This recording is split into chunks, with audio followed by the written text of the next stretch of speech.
अस्सलाम वालेकुम students, welcome to our physics class. आज हम स्टार्ट करने जा रहे हैं the next topic that is uniform circular motion. तो सर्कुलर मोशन बेसिकली क्या होता है? The motion of an object in a circular path is known as a circular motion. यानी कोई भी बॉडी या कोई भी ऑब्जेक्ट अगर वो एक जो पाथ फॉलो कर रहा है वो अगर सर्कुलर पाथ है तो वो कौन सा मोशन कहलाएगा? That is circular motion. अब इसके हम एग्जांपल ले लेते हैं।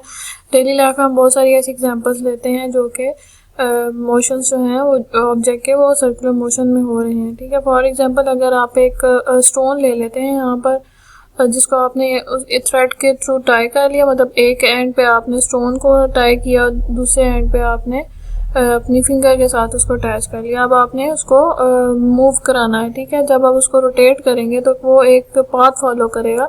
तो ये जो पाथ जिसको वो फॉलो करेगा मोशन ऑफ द स्टोन, तो ये है जी सर्कुलर मोशन। ठीक है, इसी तरह से सिमिलर एग्जांपल हम ले सकते हैं of the revolving of the earth around the moon is revolving around the earth. ठीक है, यहाँ पे आप देख रहे हैं कि अर्थ है उसके इर्द क्या मून जो है वो प्रेजेंट है, रिवॉल्व कर रहा है। तो ये मोशन जो सा इनका वो कौन सा है? ये है जी सर्कुलर मोशन। तो कुछ फोर्सेस हैं जो कि बॉडीज को सर्कुलर मोशन में मूव करवाती हैं, तो उन फोर्सेस के बारे में हम आज स्टडी करेंगे।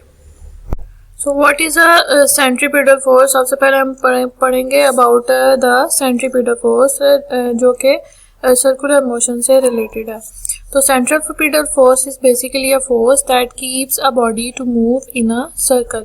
ये फोर्स जो है ये मोशन ऑफ द बॉडी के परपेंडिकुलर होती है। फॉर एग्जांपल मैं आपको ये डायग्राम है, ठीक है, इसमें जहाँ पे एक स्टोन है, ठीक है, ये स्टोन क्या है? ये सर्कुलर मोशन में मूव कर रहा है।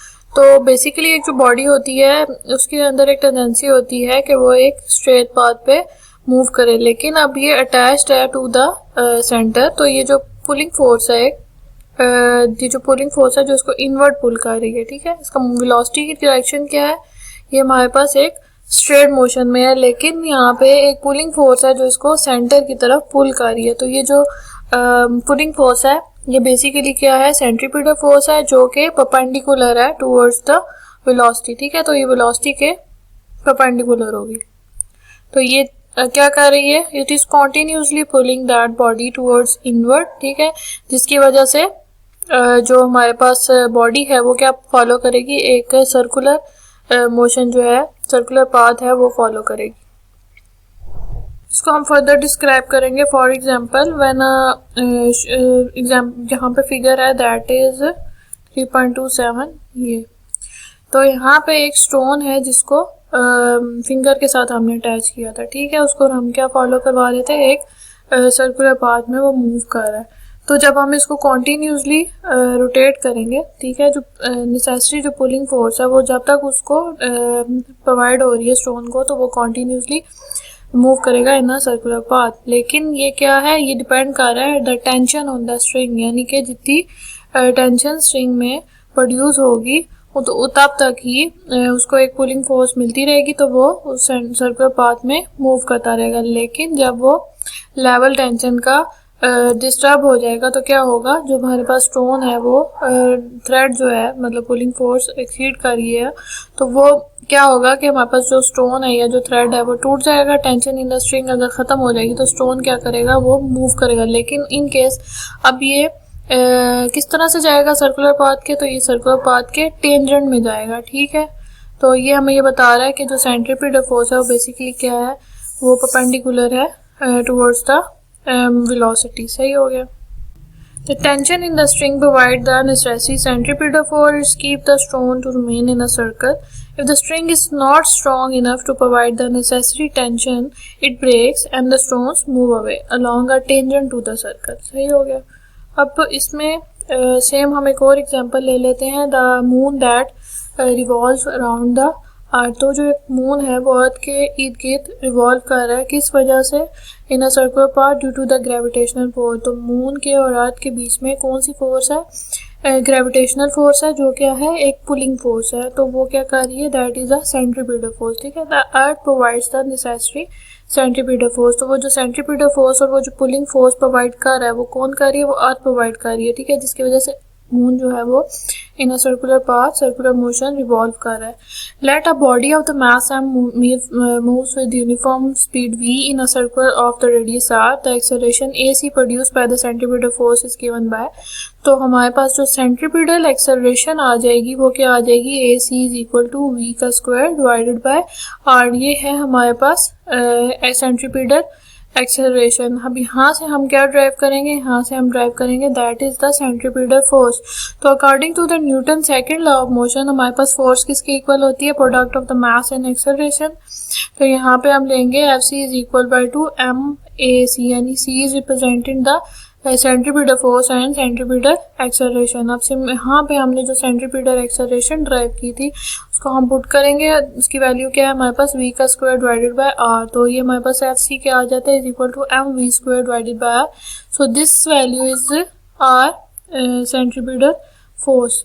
So this equation number 3.6 basically shows that the centripetal force needed by a body moves in the circle depends upon the mass of the body and the square of its velocity and reciprocal of the radius of the circle. तो centripetal force हमारे पास किस पे depend कर रही है, product of the mass and the square of the velocity. ठीक है, यानी इन दोनों के डायरेक्ट रिलेशन है, जबकि जो इसका इनवर्स रिलेशनशिप है वो किसके साथ है, the radius of the circle. It is directly related with the product of the mass and the square of the velocity and inverse relationship है इसका towards the radius of the circle.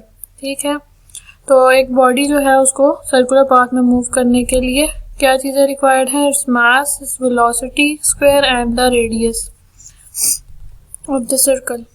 यहाँ पर एक रोलर कोस्टर है हमारे पास जिसमें cars जो हैं वो क्या कर रही होती हैं ना, सर्कुलर पाथ मूव कर रही होती हैं. अब इनमें लोग बैठे होते हैं, ठीक है, पर वो क्या करते हैं, वो फॉल नहीं होते. क्यों, क्योंकि there is the role of the centripetal force. वो क्या कर रही है, उस जो कार्स हैं, ठीक है, उनको वो प्रिवेंट कर रही है मूव करने से टू द ट्रैक. ठीक है, वो क्या हो रही है, पुलिंग फोर्स है कॉन्टीन्यूसली उनको प्रोवाइड हो रही है, जिसकी वजह से वो जो हमारे पास कार्स हैं वो continuously in that circular path move करेंगी. ठीक है, because of that pulling force ये जो कार्स हैं वो क्या होती हैं, फॉल नहीं होते और वो एक फ्लो में इन सर्कुलर पाथ मूव करते रहते हैं. अभी हमने स्टडी किया अबाउट सेंट्रीपिटल फोर्स. ठीक है, तो इन सर्कुलर पाथ जब कोई बॉडी मूव कर रही है तो वहाँ पे मैंने कहा कि फोर्सेस एग्जिस्ट करती हैं. एक हमने स्टडी की सेंट्रीपिटल फोर्स, तो एक और हमारे पास फोर्स प्रेजेंट होती है, वो क्या है, सेंट्रीफ्यूगल फोर्स. तो सेंट्रीपिटल फोर्स बेसिकली बॉडी को इनवर्ट डायरेक्शन में, ठीक है, इनवर्ट आपको पुल कर रही है. लेकिन जो सेंट्रीफ्यूगल फोर्स है ये है सेंट्रीपिटल फोर्स की रिएक्शन फोर्स. हमने न्यूटन थर्ड लॉ में पढ़ा for every action there is an equal and opposite reaction. तो जो सेंट्रीपिटल फोर्स है इसकी जो रिएक्शन फोर्स है वो हमारे पास क्या है, सेंट्रीफ्यूगल फोर्स. तो इसकी जो डायरेक्शन है वो क्या होगी, centripetal force is directed inward. तो सेंट्रीफ्यूगल फोर्स क्या है, वो बॉडी को किस साइड पे पुल करेगी, पुल्स द स्ट्रिंग आउटवर्ड. तो ये सेंट्रीफ्यूगल फोर्स क्या कर रही है, जो अभी हम स्टोन की हमने एग्जांपल ली तो उसमें जो हमारे पास स्ट्रिंग है उसको क्या कर रही है, वो आउटवर्ड मूव करवा रही है. तो that force is centrifugal force. Consider a stone that is shown in the figure tied to a string moving in a circle. The necessary centripetal force acts on the stone through the string that keeps it move in a circle. Then according to the Newton third law of motion, there exists a reaction to this centripetal force. Centripetal reaction that pulls the string outward is sometimes called the centrifugal force. Here there is some example of these forces. Example number 3.8 from your book. That is, a stone of the mass of 100 gram is attached to the string 1 meter long. The stone is rotated in a circle with a speed of 5 meter per second. Find the tension in the string.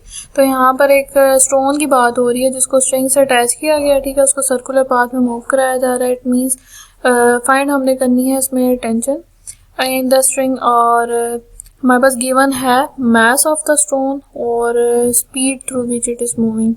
तो यहाँ पे जो मास है वो है इन 100 grams. तो इसको हम केजीस में कन्वर्ट कर देंगे, स्टैंडर्ड यूनिट 0.1 kg. और वेलोसिटी हमारे पास आ रही है जी 5 metre per second. Then there is a radius हमने जो लिया है यहाँ में गिवन है यहाँ पे, दैट इज़ अ जो स्ट्रिंग की जो लेंथ है, यानी जिससे थ्रेड से स्ट्रिंग से उसको अटैच किया गया है, तो वो उसकी लेंथ है 1 मीटर. तो वो जो उसकी लेंथ है वो क्या होगा, रेडियस ऑफ द सर्कल, ठीक है। और टेंशन जो है वो उससे हम क्या ले लेंगे, that is the centripetal force, ठीक है। टेंशन इन द स्ट्रिंग क्या है, सेंट्रीपिटल फोर्स है, द पुलिंग फोर्स। तो हम यहाँ पे ले लेते सेंट्रीपिटल फोर्स फाइंड आउट करेंगे, दैट इज हम v का स्क्वायर डिवाइडेड बाय r, और उसको हम किससे रिप्रेजेंट कर देंगे, t से, ठीक है। ये दोनों क्या एक दूसरे के इक्वल है। अब हमने मास की वैल्यू पुट करनी है, वेलोसिटी की वैल्यू पुट करनी है और रेडियस की वैल्यू पुट करनी है। फिर हम इनका स्क्वायर लेंगे, मल्टीप्लाई एंड डिवाइडेड, और हम टेंशन हमारे पास क्या आ जाएगी, that is 2.5 Newton. So tension in the string will be 2.5 Newton. There are some application and use of these forces in our daily life, that is banking of the road. So what is banking of the road? Banking of the road का मतलब ये है कि आपकी जो road है जिसपे जो कि जहाँ पे कर्व पाथ्स हैं या फिर सर्कुलर पाथ्स है, तो उनमें क्या होता है कि जो रोड है उसकी जो एक आउटर साइड है उसको क्या किया जाता है, एक साइड से राइज किया जाता है, ठीक है। यानी जो रोड है कुछ इस तरह से डिजाइन होती है, यानी कि यहाँ से इसकी थिन लेयर है और यहाँ पे क्या है, यहाँ से इसको थोड़ा सा ऊपर करके बनाया जाता है, यानी इसका आउटर एज जो है उसको राइज किया जाता है। अब ये क्यों किया जाता है, ये इसलिए किया जाता है to provide the centripetal force to move allow that body in a circular path. तो यहाँ पे अगर ये एज हमारे पास अगर राइज नहीं होगा तो क्या होगा कि जो सेंट्रीपिटल फोर्स है वो कहाँ से प्रोवाइड हो रही है, पुलिंग फोर्स, वो फ्रिक्शन की वजह से हो रही है, that is between the tyre and the road. तो रोड और टायर के बीच में जो फ्रिक्शन फोर्स है वो क्या प्रोवाइड कर रही है, सेंट्रीपिटल फोर्स प्रोवाइड कर रही है। तो उस फ्रिक्शन को बरकरार रखने के लिए ये जो है रोड की बैंकिंग की जाती है, ठीक है। तो basically outer edge of the curve road is elevated to prevent the skidding. तो ये किस लिए किया जाता है कि फ्रिक्शन प्रोवाइड की जाए, सेंट्रीपिटल फोर्स प्रोवाइड की जाए, ताकि बॉडी सर्कुलर पाथ में मूव करे और इजीली। और इस तरह से अगर ये ऐसा नहीं होगा तो जब बॉडी सर्कुलर पाथ में मूव करेगी तो क्या होगा, स्किडिंग हो सकती है, स्लिपिंग हो सकती है, कोई एक्सीडेंट टेक प्लेस कर सकता है, सही। और जो हमारे पास एप्लीकेशन है ये है वॉशिंग मशीन ड्रायर की। इसमें क्या होता है कि हमारे पास एक स्पिनर होता है जिसके अंदर बहुत सारे होल्स होते हैं। तो इन होल्स में से क्या होता है कि एक लिड होती है जिसमें हम जब क्लॉथ्स वगैरह डालते हैं जिनमें पानी होता है, ठीक है। तो जब हम उनको स्पिन करते हैं तो सेंट्रीपिटल फोर्स की वजह से यहाँ पर जब हम लिड को क्लोज करेंगे और जब इसको रोटेट करेंगे तो lack of the centripetal force की वजह से जो वाटर के ड्रॉपलेट्स हैं वो क्या करेंगे, इन होल से बाहर चले जाएंगे, ठीक है। तो इस तरह से क्या होगा कि हमारे पास जो क्लॉथ्स हैं, ठीक है, और जो हमारे पास जो वाटर के हैं वो आपस में क्या हो जाएगा, सेपरेट हो जाएगा। और इन होल्स में अगर ये होल्स ना हो तो क्या होगा, वो पानी अंदर ही रहेगा, लेकिन इन होल्स की वजह से वो पानी इन होल से इजेक्ट आउट हो जाता है। तो इस तरह से जो उनसे स्पिनर का फंक्शन जो है ये भी एक सेंट्रीपिटल फोर्स की एग्जांपल है। नेक्स्ट जो हमारे पास एक एग्जांपल है ये है स्क्रीन सेपरेटर की। तो स्क्रीन सेपरेटर में यहाँ पर एक हमारे पास एक सर्कल किस्म में, सर्कल शेप में हमारे पास एक बाउल है, ठीक है, जिसके साथ एक मशीन है। तो यहाँ पे क्या किया जाता है, यहाँ पर मिल्क को डाला जाता है और क्या होता है कि जब हम इसको रोटेट करते हैं तो यहाँ इसमें हम क्रीम को और मिल्क को सेपरेट कर सकते हैं। इसमें क्या होगा कि मिल्क के अंदर भी उसके अंदर थिकनेस और थिन होता है, यानी उसमें क्रीम भी होती है और जो हमारे पास डेंस मिल्क भी होता है। तो इससे क्या होगा कि यहाँ पर जो हमारे पास क्रीम है सारी वो क्या हो जाएगी, सेंटर में गठी हो जाएगी, जबकि जो हमारे पास मिल्क है वो डेंसर है तो वो जो है आउटवर्ड जो साइड है, ठीक है, उस साइड पे मूव करेगा और क्रीम इनवर्ड मूव करेगी, जिसकी वजह से जो हमारे पास मिल्क के कंपोनेंट्स हैं वो क्या हो जाएंगे, सेपरेट। यानी हमने स्किम मिल्क सेपरेट कर लिया और जो क्रीम है उसको हम सेपरेट कर लेंगे। तो ये किसकी वजह से हो रहा है, ये सेंट्रीपिटल फोर्सेस की वजह से हो रहा है। तो ये this is the application of these forces in a circular motion.